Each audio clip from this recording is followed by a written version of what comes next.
ამ მომენტისთვის რუსებს აქვთ შემდეგი გეგმა.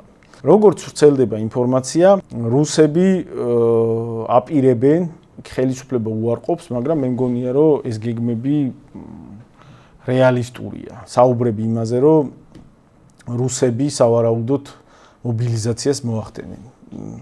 იმიტომ რომ თვითონ ფრონტზე არსებული დინამიკა აშკარად მიუთითებს რუსების ცოცხალი ძალის დეფიციტს. თუ რუსებმა ახლა ცოცხალი ძალის დეფიციტის აღმოფხვრა ვერ მოახერხეს, ამ ტემპში, კი გაზარდეს მაისთან შედარებით, აპრილთან შედარებით, მაგრამ ჯერჯერობით ტემპი მაინც ისეთია, რომ ამ ტემპში ეს ომი და თუნდაც სლავიანსკ-კრამატორსკის მიმართულების დაკავება, დონეცკის დარჩენილი ტერიტორიის დაკავება შეიძლება დაჭირდეს წლები. წლები ასეთი გამომფიტავი ომის წარმოება რუსეთს აშკარად არ აწყობს. თან ხარჯიანია ცოცხალი ძალის თვალსაზრისით, შევსება იმ რაოდენობის, რომელსაც კარგავენ, პრობლემატური ხდება და ასე ახლა წლობით ასე გაგრძელება ამ ტემპში, ამ შევსების ასეთი რაღაცა პირობებით გათვალისწინებით, აწლობით ასე გაგრძელება უპერსპექტივო იქნება. ამიტომ მე მგონია, რომ რუსეთს მაინც დაჭირდება მობილიზაცია და მობილიზაციის შედეგად რუსები შეეცდებიან რამდენიმე ასეული ათასი ადამიანი დაამატონ ფრონტს და რამდენიმე ასეული ათასი ადამიანით ისინი ეცდებიან აჩქარონ საკვანძო მიმართულებები. ეხლა საკვანძო მიმართულებები რომელია და რაზე შეიძლება რუსებმა გააკეთონ გათვლა. ეხლა ამ მომენტისთვის ერთ-ერთი მიმართულება საითაც უტევენ, აგერ შეგვიძლია გადავიყვანოთ ეკრანზე. ესე იგი ერთ-ერთი მიმართულება, სადაც რუსები აქტიურად უტევენ, არის აი ხარკოვის მიმართულება, ხარკოვის ჩრდილოეთით, არის ეს წითლად, რასაც ხედავთ, ეს რუსების მიერ დაკავებული ტერიტორიებია და ეხლა მიმდინარეობს ასე აი ამ სივრციდან აღმოსავლეთით და აი აქედან დასავლეთით ეს შეტევას ცდილობენ იმისთვის, რომ აი ეს ნაწილი მოჭრან, გააკეთონ გარკვეული აქ ბუფერული ზონა გაზარდონ, აი აქ შეკრან თავის კონტროლირებადი სივრცე და შემდეგ ამ სივრციდან უკვე წამოვიდნენ, აი აქ არის ქალაქი კუპიანსკი, სადაც ასევე მიმდინარეობს ბრძოლები და აი ამ კუპიანსკის ჩრდილოეთიდან უნდათ უკრაინელების ზურგი გადაჭრან იმისთვის, რომ საბოლოო ჯამში კუპიანსკი დაიკავონ და აი აქ ხარკოვის ჩრდილოეთით რუსების ამოცანაა გარკვეული ბუფერული ზონა გაჩნდეს, სანამ ისინი დაჯდებიან მოლაპარაკებების მაგიდასთან, მაგრამ ეს არ არის პირველადი მიმართულება, ეს არის მეორადი მნიშვნელობის მიმართულება. პირველადი უმთავრესი მიმართულებები არის ორი, აი მთავარია ეს არის სლავიანსკ-კრამატორსკის მიმართულება და მეორე ყველაზე მთავარი არის აი ეს ზაპოროჟიეს მიმართულება. აი ამ ორი მიმართულებით ეხლა მიმდინარეობს მთავარი შეტევის გენერირება. აი ეს არის რუსებს აქვს დეკლარირებული მოთხოვნა და გადმოგვეცით, ისინი დაგვიბრუნეს იძახიან, დაგვიბრუნე რა კუთხით ჟღერდება აუგებარია, მაგრამ აი გადმოგვეცით დარჩენილი ნაწილი დონეცკის ტერიტორიის და აი ამ დარჩენილი ნაწილის საყრდენი მთავარი ციხესიმაგრეებია სლავიანსკი და კრამატორსკი, ეს არის დაახლოებით 100-150-150-იანი ქალაქები. სამი დიდი ქალაქი იყო მიყოლებით, სლავიანსკი, კრამატორსკი და კონსტანტინოვკა, აი დაახლოებით თანაბარი ზომის ქალაქები იყო და ამ ქალაქებს შორის არსებული აგერ ხედავთ, აი დასახელებები უწერია. აი ეს არის ამ ქალაქების ერთგვარი გარეუბნები, ეს არის გადაბმული დასახლებებივით არის კედელი ერთი უზარმაზარი, ურბანული კედელი, რომელსაც უზარმაზარი ციხესიმაგრის სახე ქონა მიცემული უკრაინელების მხრიდან. გამაგრებებს აქ აშენებდნენ 2014 წლიდან, ეს არის ერთი უზარმაზარი ციხესიმაგრე. ამ ციხესიმაგრის ქვედა მისადგომი მთავარი ქალაქი კონსტანტინოვკა რუსებმა ფაქტიურად უკვე აიღეს. აქ რაღაცა კონსტანტინოვკას ჩრდილოეთი გარეუბნებში მიმდინარეობს გაწმენდითი სამუშაოები, უკრაინელები ცდილობენ თავისი მცირე ჯგუფებით შეაღწიონ და საბოლოოდ ფეხის მოკიდების საშუალება არ მიცენ, გაუწელონ საბოლოო ფეხის მოკიდების მომენტი რუსებს, მაგრამ კონსტანტინოვკა რეალურად აღებულია უკვე რუსების მიერ და შეტევები რუსების მხრიდან მიმდინარეობს ჩრდილოეთით მდებარე დასახლებებზე უკვე და ასევე აგერ ჩრდილო-აღმოსავლეთით მდებარე დასახლებები, აი ეგ არის ჩასოვიარი და ჩასოვიარს შორის, კონსტანტინოვკასა და ჩასოვიარს შორის აი ანკლავია, რომლის გაწმენდასაც ჩაკეტვას და გაწმენდას ცდილობენ რუსები. ამის შემდეგ რუსები ეცდებიან უკვე მეორე პარალელური მიმართულება, რომლისკენაც რუსები ცდილობენ შეტევა განახორციელონ, ეს არის პოკროვსკი და პოკროვსკის ჩრდილოეთით არის დასახლება დობროპილია, აი ეს არის აქ თავარი სიმაგრე ამ მონაკვეთზე, რომელიც არის ლოჯისტიკური კვანძი კრამატორსკის მიმართულებით. აი ამ დობროპილიეს აღება შეეცდებიან და წასვლას ჩრდილოეთით კრამატორსკის ზურგში, იმისთვის რომ მომარაგება გადაჭრან კრამატორსკ სლავიანსკის და ჩრდილოეთიდან პარალელურად რუსები ეცდებიან აგერ ახლა მიდის ბრძოლები ქალაქი ლიმანისთვის, აი ქალაქი ლიმანის აღების შემთხვევაში რუსები გავლენ აიგერ სლავიანსკ კრამატორსკის უკვე ჩრდილოეთით დამაკავშირებენ მთავარ მაგისტრალს გადაჭრიან და სამხრეთიდან, აი დობროპილიეს მხრიდან კონსტანტინოვკას მხრიდან მიადგებიან კრამატორსკს, დობროპილიეს მხრიდან შეეცდებიან ლოჯისტიკა გადაჭრან და ჩრდილოეთის მხრიდან ლიმანის მხრიდან გადაჭრან ლოჯისტიკა პარალელურად, აი ახლა აღმოსავლეთიდან მიმდინარეობს შეტევები, ავითარებენ რუსები აქ დასახლებები ეხედავთ კრამატორსკის და სლავიანსკის აღმოსავლეთით. ამ დასახლებების დაკავებას ეცდებიან იმისთვის, რომ მე არ მგონია რომ პირდაპირ შტურმი განახორციელონ, მაგრამ ეცდებიან რომ აქ ამ დასახლებების დაკავების შემთხვევაში უკვე დრონებით თვითონ ლოჯისტიკა აზიანონ ამ ქალაქების მისადგომთან. აქ უნდა გვესმოდეს რომ ამ ქალაქებში უზარმაზარი კონტინგენტის განთავსებაა საჭირო იმისთვის რომ ამ ხელა სიმაგრეების დაცვა იყოს საჭირო, მათ ჭირდებათ მომარაგება და რუსების გათვლა იმაზე რომ აი ამ მომარაგებას პრობლემები შეუქმნან და მხოლოდ ამის შემდეგ როცა აი რუსების სტანდარტული ტაქტიკა ეს პლაშკა მოხსნათ ეკრანიდან. რუსების სტანდარტული ტაქტიკა ნახევარ ალყაში მოაქციონ შტურმის ქვეშ ყოფი ქალაქები, ჩაუჭრან მათ ლოჯისტიკა და მხოლოდ ამის შემდეგ დაუწყონ შტურმი. ეს იქნება ტაქტიკა ამ შემთხვევაში, რა თქმა უნდა, უკრაინელები ცდილობენ ამის საშუალება არ მიცენ, მაგალითად აი ქალაქი ლიმანის შემთხვევაში ლიმანს ართმობენ, გამალებით იცავენ და არა მარტო გამალებით იცავენ, არამედ ჩრდილოეთიდან ახორციელებენ შეტევას იმისთვის, რომ აი ეს პლაცდარმი რუსებისა გადაჭრან, მომარაგება გადაუჭრან და ლიმანის ნახევარ ალყის შესაძლებლობა არ მიცენ რუსებს და ჯერჯერობით რუსები აი ლიმანის მიმართულებით წინსვლას ვერ ახერხებენ თვეები, აი თვეებია აქ ფრონტია გაჭედილი, განსხვავებით სამხრეთით კონსტანტინოვკა დობროპილიეს შემთხვევაში აქ წინსვლები არის, კონსტანტინოვკა ბოლო პერიოდში აიღეს, ახლა დობროპილიესკენ დაიძრენ, ამიტომ აქ მოძრაობს ფრონტი, ამ მიმართულებით უკრაინელებმა შეაჩერეს, შეაკავეს, ახლა შეავიწროეს და ჩრდილოეთიდან ცდილობენ გადაუჭრან აი ეს ამ პოზიციების მომარაგების შესაძლებლობა და ნახევარალყის შეკვრის შესაძლებლობა. აი რუსებს რაში ჭირდებათ მაგალითად ეს მობილიზაცია ჩემი აზრით.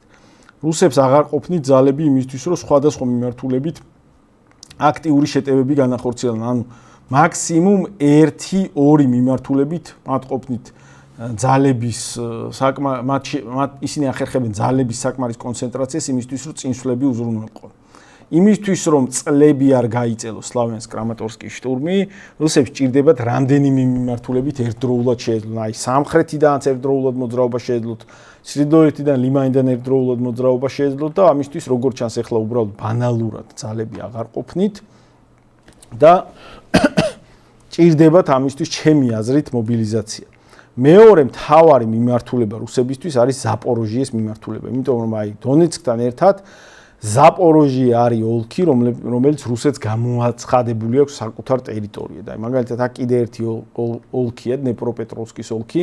ეს ოლქი არა აქვს გამოცხადებული საკუთარ ტერიტორიად, ამიტომ ესეთი საინფორმაციო პოლიტიკური გამარჯვების გასაფორმებლად ამ ოლქს ნაკლები მნიშვნელობა ენიჭება და თვითონ გეოგრაფიული სტრატეგიული თვალსაზრისითაც მართლაც უფრო მნიშვნელოვანი ეხლა აი ამ გამოწვევიდან რომელიც არსებობს უფრო მნიშვნელოვანია ზაპოროჟიე რომლის გაფართოების შემთხვევაში აი ტერიტორიის კონტროლის გაფართოების შემთხვევაში ჩრდილოეთიდან სამხრეთით აი ეს კორიდორი უფრო დაცული, განიერი და აქედან გამომდინარე უფრო დაცული გახდება და შესაბამისად ყირიმი გახდება უფრო დაცული.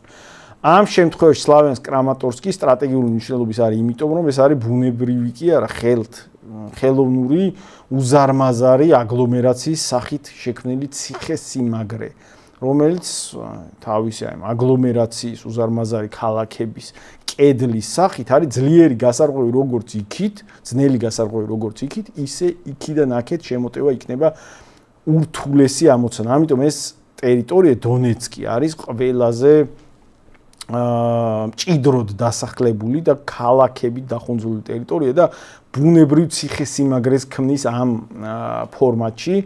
ამიტომ ამ სლავიანსკ-კრამატორსკის აღება ერთგვარი ზღუდის აღება, რომელიც სამომავლოდ განახლებისთვის განწირული ამ კონფლიქტის გაყინვის შემთხვევაში რუსებისთვის სტრატეგიული მნიშვნელოვანია. ამიტომ აი ეს ორი ტერიტორია ამათ ჩემი აზრით ესენი მობილიზება დაჭირდებათ იმისთვის, რომ აი ეს ორი ტერიტორია სტრატეგიული ამოცანებისთვის საბოლოო ჯამში დაიკავონ. ეხლა აქ რა ხდება ზაპოროჟიეს შემთხვევაში? ზაპოროჟიეს შემთხვევაში რუსებმა მნიშვნელოვანი წინსვლა მოახერხეს დაახლოებით 9 წლის წინ დაიკავეს გულიაიპოლე, ეს არის მნიშვნელოვანი ქალაქი, რომელიც იძლევა შესაძლებლობას განავითარონ პლაცდარმი შექმნა და განავითარონ შეტევა დასავლეთით პირველ რიგში ორეხოვოს მიმართულებით, თავარი ლოჯისტიკური კვანძის ამ მონაკვეთში და ამ ორეხოვოს იქით უკვე დიდი დასახლება აღარ არის ზაპოროჟიემდე. ორეხოვო არის კვანძი, რომლიდან შემდეგ პლაცდარმად შეიძლება გამოყენებული იქნა ზაპოროჟიეს მიმართულებით შეტევის განსახორციელებლად. გულიაიპოლე იყო მნიშვნელოვანი მონაკვეთი, მაგრამ გულიაიპოლეს დაკავების შემდეგ უკრაინელებმა განახორციელეს ერთ-ერთი ყველაზე წარმატებული კონჩეტევა ბოლო 2 წლის განმავლობაში. ჩემი აზრით ეს საერთოდ ყველაზე სამხედრო თვალსაზრისით, აი კურსკის კონჩეტევაზე მნიშვნელოვანი კონჩეტევა იყო. ჩრდილოეთიდან და დასავლეთიდან დაარტყეს, აი ეს ტერიტორიები რუსებს ეკავათ, დაარტყეს. ამ მიმართულები და დაახლოებით 300 კვადრატულ კილომეტრზე მეტი წაართვეს რუსებს უკან, სცადეს გულიაიპოლეს ზურგში შესვლა იმისთვის, რომ ლოჯისტიკა გადაეჭრა და გულიაიპოლე დაებრუნებინათ რუსებმა. მოახერხეს, თვეები დაჭირდათ ამისთვის, მოახერხეს უკრაინელების წინსვლის შეკავება, მაგრამ ამ მონაკვეთის, აი ჩრდილოეთიდან სამხრეთით უკრაინელების შეტევის მონაკვეთის სრულად დასტაბილურება ჯერაც არ მოუხერხებიათ რუსებს. აქ არის ფაქტიურად ფრონტი არის ასეთი მკაფიო ფრონტის ხაზი აღარ არსებობს. ანუ სად უკრაინელების მცირე ჯგუფები შეაღწევენ და ცდილობენ იქ ოპერირებას, ლოჯისტიკის მოშლას, სად მე რუსების მცირე ჯგუფები იმათ ზურგში შეაღწევენ, რაღაცა ალყები, ნახევარ ალყები, რაღაცა გაურკვეველი ფრონტის კონტურები, სადაც გაუგებარია რომელ მცირე დასახლებაში ვინ ზის და აქ უამრავი მცირე სოფელია. ეს არის ამ ფრონტის მონაკვეთის დამახასიათებელი სახე ბოლო 2-3 თვის განმავლობაში. ფრონტის სრული სტაბილიზაცია ამ მიმართულებით ჯერ რუსებმა ვერ მოახერხეს და ეგ მიუთითებს რუსების ძალების დეფიციტზე, აი ვეღარ გადმოისროლეს როგორც ჩანს. სხვა მიმართულებები აქეთ საკმარისი რაოდენობით ძალები იმისთვის, რომ აი კონტურები შეეკრათ, დაესტაბილურებინათ ფრონტი და დასავლეთისკენ გაეგრძელებინათ სვლა როგორც მანამდე აგრძელებდნენ. დიდი ტერიტორია დაფარეს მანამდე საკმაოდ მოკლე პერიოდში, რაღაც 9 წელიწადში საკმაოდ დიდი ტერიტორია გადაინაცვლეს დასავლეთით, მაგრამ შემდეგ გაიჭედენ ორეხოს მიმართულებით წინ ამ მონაკვეთიდან ვეღარ ახერხებენ წინსვლას, მაგრამ სამაგიეროდ ორეხოს ახლა სამხრეთიდან შეუტიეს რუსებმა. გავრცელდა ინფორმაცია, რომ აი ეგ სამხრეთიდან ორეხოს ტერიტორიაზეც კი შეაღწია რამდენიმე მცირე ჯგუფმა, როგორც ჩანს ისინი გაანადგურეს, მე აქ ახლა ქალაქის დაკავებაზე ან დაკავებასთან რაღაც ახლოს მდგომ რაღაც ოპერაციაზე საუბარი ჯერ ძალიან ადრეა, მაგრამ მიმდინარეობს აი ამ მცირე დასახლებებზე მალაია, ტოკმაჩკა და ნოვოდანილივკას მიმართულებით მიმდინარეობს რუსების ოპერაცია იმისთვის, რომ ამათ დაკავების შემდეგ ორეხოვზე განახორციელონ შეტევა, სამხრეთიდან თუ დაიკავეს ორეხოვო, მე შემდეგ უკვე უპირატესობა გაჩნდება ამ აღმოსავლეთის მიმართულებით ფრონტის სტაბილიზაციისთვის ერთი სიტყვით რუსებს როგორც ჩანს აქაც დეფიციტი აქვს ცოცხალი ძალის და ამიტომ გონია რომ მათ დაჭირდებათ მობილიზაციის განხორციელება იმისთვის რომ აი რამდენიმე არა მხოლოდ ერთი აი თქვათ აი სლავიანსკ კრამატორსკის მიმართულებით მოახერხონ ის მისი სამხრეთ ნაწილის მიმართულებით მოახერხონ ოპერაციების წარმატებით წარმოება არამედ რამდენიმე მიმართულებით ახერხებდნენ ამას ეხა მობილიზაციის შემთხვევაშიც შეგვიძლია რუკა გავთიშოთ ის პლაშკა დავაბრუნოთ მობილიზაციის შემთხვევაშიც თითამის როგორ გავთიშო მობილიზაციის შემთხვევაშიც მე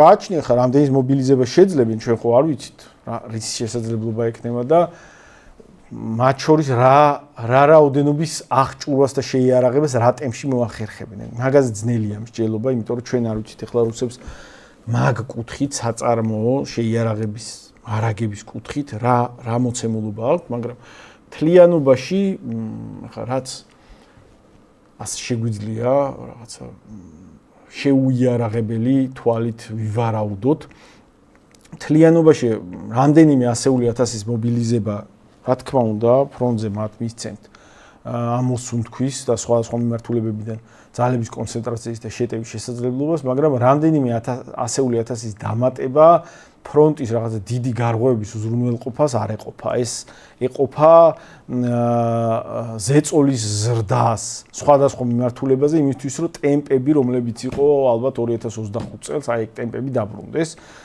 მაგ ტემპების დაბრუნება ნიშნავს რომ დაახლოებით ალბათ ერთი წელი აქედან ერთი წელი ალბათ ან წელიწად ნახევარი დაჭირდება იმას რომ სლავიანსკ კრამატორსკი დაიკავონ და ზაპოროჟიეს ეს დარჩენილი ნაწილი დაიკავონ. აი წელიწად ნახევარი 2027 წლის ბოლოსთვის თუ მობილიზაცია მოხდა აი ახლა ამ შემოდგომაზე. ამიტომ ეს ომი როგორც ჩანს გაიწელება კიდე წლები. ამ ომში ეხლა არ ჩანს კონტურები რომ რაღაცა შეთანხმება, შერიგება, რაღაცა ზავი შესაძლებელია ამ პოზიციაში.